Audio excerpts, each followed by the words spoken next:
Hello, what's up? Mga solid kanongski, maganda at mabanas na araw po sa inyo. So for today's video ay pupunta po kami sa Sitio Sampaloc. Ito nga po, on the way na nga po kami. Kasama nga po namin pala ni Apple ngayon, si Bayaw at si Ate dahil day off po nila. At gusto nga rin po pala nilang makita ang kanilang alagang baboy. Ito nga po, nakasalubong namin si Dadan. Dala ang kanyang barakong baboy dahil may magpapasampa po. At pagkalipas nga po naming maghuntahan, tumuloy na kami papunta sa kanilang bahay. At medyo tinanghali na nga rin po pala kami sa pagpunta dahil namalengke pa po kami nila ate. At mabanggit ko nga lang po sa inyo na ito po ang araw na tuturuan ko magmaneho si Bayaw ng tricycle. Pero bago yon, magluluto po muna kami ng aming pananghalian. Shoutout nga po pala sa mga bago naming FB followers, YouTube subscribers at TikTok followers. Welcome na welcome po kayo dito sa aming munting channel. Maraming salamat po. Ito nga po pala ang alagang pusa ni ate, si Musha at si Kala. At syempre ang alaga nating pusa na si Batman, ang pusang walang kakulit-kulit. Shout out po sa mga cat lovers dyan. Ito nga po, tuumpisahan ko ng ihanda itong aking lulutuin sa aming pananghalian. Ang lulutuin ko nga po pala ngayon ay sinigang na bangus. At siguradong nanonood po ngayon ang ating mga FB top fans followers. Shout out po kay Weng Camilo, Ronel Cuetwa, Lolita Salas Aquino, Carlo Evangelista, Ferdinand Matawaran, Jefferson Nares, Idol Mungkal Team,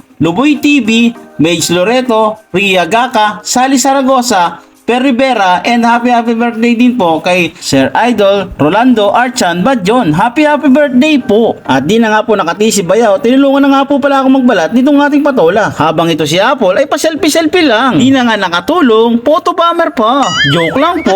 Kahit ganyan lang po yan, love na love ko yan. Mahigi ng tumahimik, baka mabanatan pa ako. Mahirap na. Eto nga po, biglang dumating si BJ Tangos TV para makinom ng malamig na tubig. Nangahating po sila ngayon ng honeybee. Sana po ay makakita sila. At pagkatapos ko nga pong ihanda ang mga rekado sa aking lulutuin na sinigang na bangus, oras na po para magluto. Shoutout po sa mga solid namin kanongski dyan. Maraming salamat po sa solid na suporta. God bless po and keep safe always. Start na po ako magluto. Ito po, nilagay ko na nga po yung sibuyas at kamatis. Tinakpan ko na nga po uli para pakuluin. At pagkalipas nga po ng ilang sandali, ito at kumukulo na. At ilalagay ko na nga po itong ating bangus alat na nabili namin sa palengke. Bangus dagupan kung tawagin namin. At pagkatapos ko nga pong ilagay itong bangus, lalagyan ko na nga po pala ito ng pampaasim para sabay na sa pagpapakulo. Then pagkatapos, minegos-megos ko lang po muna. Then tinakpan ko na po uli para po pakuluin. Ito po pala ang aming lutuan dito sa bundok at masarap nga pala ang luto dito sa Kalandi Kahoy. At pagkalipas nga po ng ilang sandali, ito at kumukulo na siya. Lalagyan ko na po pala ito ng asin at seasoning. Isusunod ko na nga rin po pala itong sariwang patola na nanggaling pa ng Pililya. Napakasarap nga po palang ilahok nitong patola sa sinigang. Medyo manamis-namis na maasim-asim ang kanyang lasa, kaya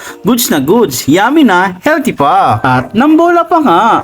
At pagkatapos ko nga pong halu-haluin, eto at tatakpan ko na nga po uli para pakuluin. At pagkalipas nga po ng ilang sandali, pagkatapos kumulo, eto at ilalagay ko na nga po pala itong talbos ng kamote. At isasabay ko na nga rin po pala itong siling panigang at okra. All together na po. At isang kulo na lang po yan at luto na po yan. At siguradong nanonood sila ngayon. Shoutout po kay Ma'am Karina Kunz ng Switzerland at shoutout din po kay Ma'am Girlie Sebenson ng Sweden. Pagkalipas nga po ng ilang minuto, pagkakulo, eto at luto na nga po pala itong ating sinigang na bangus. Sinigang bundok kung tawagin namin. Ito nga po, tinimusan ko na. Sarap humigop na mainit na sabaw ng sinigang. At sa wakas nga po, at makakain na kami ng pananghalian. Ayan nga po, kitang-kita ninyo. Iyon no, nakahain na po.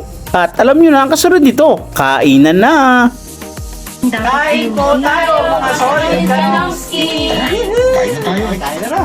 Kain na po tayo mga solid kanongski. Umuna na nga po pala akong kumuha nitong bangus. Kinuha ko na nga po pala itong gitna. Paborito ko po kasi ang tiyan ng bangus. Masarap po kasi talaga. Masarap na, healthy pa. Ito nga po, hihigop na ako ng mainit na sabaw ng sinigang.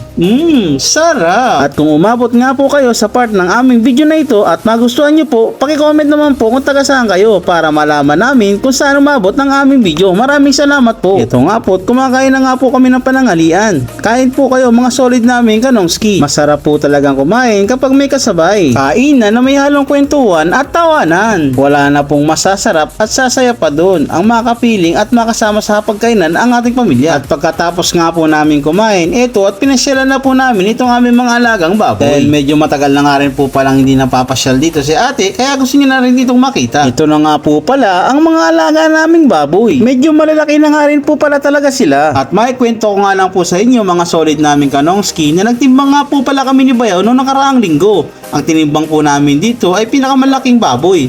So bali, pumalo na po ito ng 20 plus kilos. Nakakatuwa po talaga. Ang good news pa nga po ay nakapagbenta na nga po pala si ate ng 3 baboy. Malaking tulong po yung napagbenta ni ate ng 3 baboy para pambili ng feeds para sa mga natitira naming baboy na palakihin. Kaya on the go lang si ate, kumbaga kere lang kahit stress na. Tingnan nyo nga po, mukhang blooming pa si ate. Syempre, kailangan nating mambola. Baka mabalatuhan tayo ni ate. Charot lang po. At pagkatapos nga po naming pasyalan ng aming baboy, eto, papunta na nga po pala kami sa malaking bahay para turuan kong magmaneho si Bayaw. Dito ko po naisipang turuan si Bayaw magmaneho ng tricycle dahil malawak po ang aparangan dito. Kumbaga, safe na safe. Wala pong batang tatawid-tawid. Ito nga po, inunahan na kami ni Balbon dahil nababagalan po siya sa amin. Tingnan nyo nga po, napakaganda ng kaparangan dito. Safe na safe po talaga dito mag-aral, magmaneho. Wag lang mahuhulog sa bangin. Patay tayo dyan. Charot lang po. At pagkalipas nga po ng ilang sandali, eto at nandito na po kami. Napakaganda po talaga dito. Tingnan nyo nga po, napakaganda ng Mountain View dito. Oh.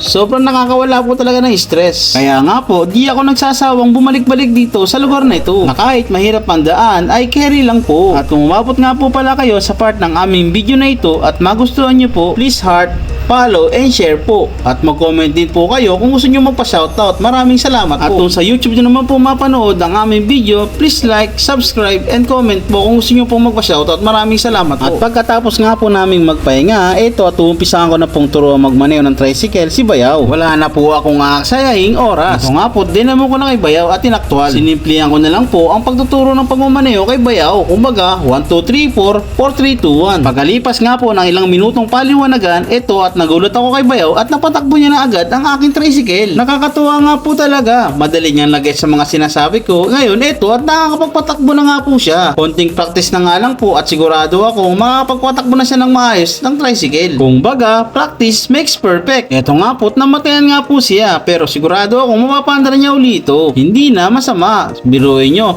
ngayon pa lang siya nagmaneho pero napatakbo niya na agad ang aking tricycle. Nakakatuwa po talaga. Kumbaga, fast learner si Bayaw. Pero kakaibat nun ay kinakabahan na po ako kasi alam kong kaya nang itakas si Bayaw ang aking tricycle. Charot lang po. Iba po talaga pag desididong matuto. Nakakatuwa nga po at hindi na ako nahirapang magturo kay Bayaw. At kung umabot nga po pala kayo sa part ng aming video na ito, please comment naman po kung taga saan kayo para malaman po namin kung saan umabot ang aming video. Maraming salamat po. Balik po tayo kay Bayaw na tinuturo ako magmaneho. Ito nga po, tuwan-tuwa siya mag-practice mag-drive dito sa kaparangan at ang lawak nga po daw. At pagkalipas nga po ng ilang minutong pagpapractice namin, eto at sumakay na nga po kami lahat at nag-stroll na nga po kami dito sa malawak na kaparangan dito sa sitio. Nakakatuwa nga po si Bayaw dahil marunong na po talaga siya. Shout out nga po pala sa solid YouTube subscribers namin. Kay Nineng, Sunflower Babe, Ma'am Karina Cos ng Switzerland, Al Niño Regalado, Macho Leo, Dreams and Possibilities Linang,